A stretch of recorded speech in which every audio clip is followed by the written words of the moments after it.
is Mentor Myron Sta, the corporate EnterTRAINER and soft skills guru, and welcome to Lunespirasyon, your weekly dose of education, training, motivation, and inspiration. There are so many topics that I want to talk about, but the first thing that came to my mind that I want to focus on is this very particular significant competency that all training and development practitioners out there like me must know about and specialize in, and that's training needs analysis. So first two questions, guys. What is training needs analysis? And secondly, how is it done? Training needs analysis, from the term itself, is studying the training needs of an employee whenever there is non or underperformance. We basically find out whether the root cause of the performance gap lies in the knowledge, the skills, the attitude, the environment the person works in, the level of motivation and inspiration he or she has, and his or her compatibility with the attributes or demands of the job. So by determining what the root cause is, then we would be able to come up with the most corresponding solution that really addresses the performance issue of the employee. But the thing is, all right, how is it done? Well, there are so many ways that I can answer this question with, but I just want to focus instead on the fact that there are actually different levels or types of analysis whenever we conduct TNA, otherwise known as training needs assessment. So let me just enumerate them to begin with, okay? We have organization analysis, followed by departmental analysis, then the person analysis, of course the person in question, then we have the work or job analysis, and last but not least, well, there's so many more out there, but let me just end this with the content analysis. All right, let's start with organization analysis.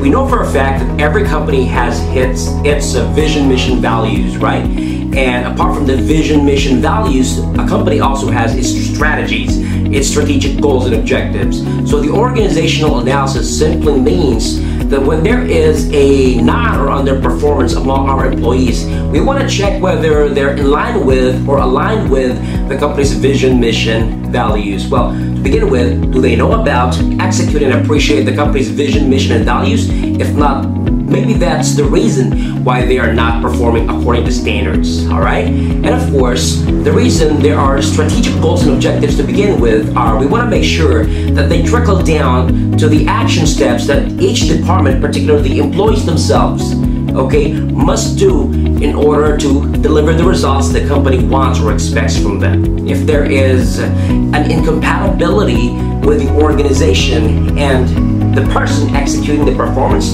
then that's really going to spell trouble, okay? The next kind of analysis is what we call departmental analysis. After the formulation of the company's vision, mission, and values and strategic goals and objectives, of course, each department has its own role or responsibility to make sure that those expectations from the top management are applied at their level. So in other words, if you are a department, let's say HR, what can you contribute so the vision is achieved, so the mission is carried out, and the values are not only learned but also loved and lived by the employees? So those responses or actions must be reflected in your day-to-day tasks. So if the employee is not aligned with the departmental expectations or standards, then that could also be one of the root causes why he or she is not performing or underperforming at all, okay? And then the next kind of analysis is what we call work or job analysis. Well, to begin with, we revert or go back to the job description.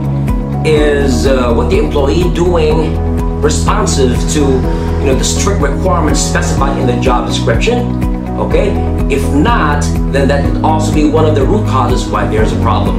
Meaning, the person might not know what his job description is to begin with, or he or she knows what the job description is, but he's not able to execute the job expectations because it's like every day he is misguided, all right? A certain situation in which a person just goes to work and does his thing, but what he's doing is just, a front of busyness and not really productivity. So we must be able to determine whether the employees who report for work every single day, okay, are not just busy but also productive, okay? And then the last kind of analysis is what we call the content analysis. The content analysis, after you do your organizational analysis, departmental analysis, job or person, or rather person analysis, then work or task analysis. The last would be content analysis. So you already have the root cause with you, right? You already know whether it's about knowledge, about skill, about attitude, about environment, about motivation or inspiration, and about job person's fit. Now, you will come up with learning goals, learning objectives, and learning activities by which you would be able to convert the needs into trainable contents, and with the right sequence of those contents, so that you'll be able to deliver the learning or wisdom needed by the employee, so that after the training intervention, there's this expectation, because you did your training needs analysis the right way, that the person's performance gap is already going to be closed, and that the knowledge, skills, attitude, expectations are going to be much better than before.